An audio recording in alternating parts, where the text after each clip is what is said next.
Phone call తో మీ బంగారాన్ని విడిపించి ప్రెజెంట్ మార్కెట్ రేట్ కే కొని బ్యాలెన్స్ అమౌంట్ ని క్యాష్ గా లేకపోతే సమానమైన బంగారాన్ని మీకిస్తుంది అక్షయ గోల్డ్ హబ్. మధ్యంతర వాణిజ్య ఒప్పందం భారత ఆర్థిక వ్యవస్థను మరింత బలోపేతం చేస్తుందని కేంద్ర ప్రభుత్వం ప్రకటించింది. ఈ డీల్ ద్వారా ఎంఎస్ఎంఈ, రైతులు, మత్స్యకారులకు $30 ట్రిలియన్ మార్కెట్కు ద్వారాలు తెరుచుకుంటాయని వాణిజ్య శాఖ మంత్రి పీయూష్ గోయల్ పేర్కొన్నారు. ఇదే సమయంలో భారత రైతుల ప్రయోజనాలను పూర్తిగా పరిరక్షిస్తామని పునరుద్ఘాటించారు. భారత్ అమెరికా మధ్యంతర వాణిజ్య ఒప్పందంపై వాణిజ్య శాఖ మంత్రి పీయూష్ గోయల్ ఎక్స్ వేదికగా స్పందించారు. ఈ ఒప్పందం ద్వారా భారతీయ ఎగుమతిదారులకు $30 ట్రిలియన్ మార్కెట్కు ద్వారాలు తెరుచుకుంటాయని ప్రకటించారు. ప్రధాని నరేంద్ర మోదీ దృఢమైన నాయకత్వంలో ఇరు దేశాల మధ్య ఒప్పందం తుది దశకు చేరుకుందన్నారు.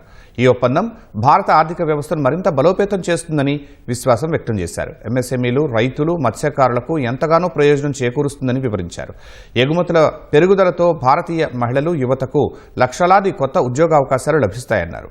ఈ డీల్ వల్ల ప్రపంచంలోనే అతిపెద్ద ఆర్థిక వ్యవస్థ అయిన అమెరికాలో వస్త్రాలు, తోలు, పాదరక్షలు, ప్లాస్టిక్, రబ్బర్ ఉత్పత్తులు, సేంద్రియ రసాయనాలు, గృహాలంకరణ వస్తువులు, చేతి వృత్తుల ఉత్పత్తులు, ఎంపిక చేసిన యంత్రాలు వంటి కీలక రంగాల్లో భారీ మార్కెట్కు అవకాశం లభిస్తుందని కేంద్ర మంత్రి విశ్వాసం వ్యక్తం చేశారు.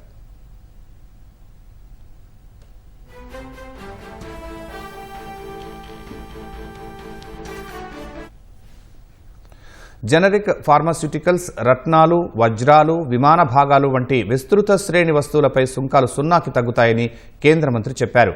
ఆయా రంగాల్లో భారీగా లాభాలు వస్తాయన్నారు. తద్వారా భారత ఎగుమతులకు పోటీతత్వం పెరిగి మేక్ ఇన్ ఇండియా ప్రచారానికి మరింత బలం చేకూరుతుందన్నారు. అదే సమయంలో భారతీయ రైతులు, పాడి పరిశ్రమ ప్రయోజనాలను పూర్తిగా కాపాడుతామని తెలిపారు. మొక్కజొన్న, గోధుమ, బియ్యం, సోయా, పౌల్ట్రీ ఉత్పత్తులు, పాలు, చీజ్, ఇథనాల్, పొగాకు, కొన్ని కూరగాయలు, మాంసం వంటి వ్యవసాయ, పాల ఉత్పత్తులకు పూర్తిగా రక్షణ ఉంటుందని పునరుద్ఘాటించారు.